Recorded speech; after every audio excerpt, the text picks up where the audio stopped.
Bay, nakatawag mo ka, bay? May kunting problema ako ba? Ano sa problema, bay? Problema mo?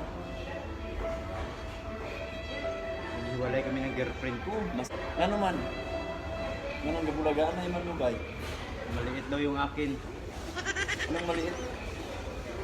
Maliit daw yung akin ba? Yung aking sahod. Maliit daw.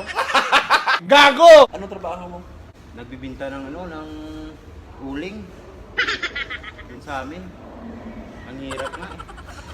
Pila yung sweldo mo, bay? 10,000 lang sa isang buwan. Pero kaigo rin ninyo.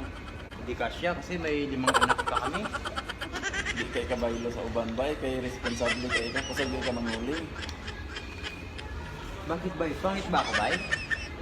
Yadan mo siya. Iinom mo lang yan, bay. Nangalak naman po Baka ka, bay. matulungan mo ako. Na puro naman ka problema, bay. Baka may dala ka diyang pera. Ano ba? Baka may dala ka diyang pera. Baka pwede akong makakita. Mo dahil may tawag ka, bay. Kay mulan dahil ka kwarta. Hindi naman sa ganun, bay. May pira ako dito. Hindi. Salamat, bay. Gago! 5,000. 5,000 lang. Dami po lang pera, bay. Saan ka ngayon nagtatrabaho, bay? 2,000.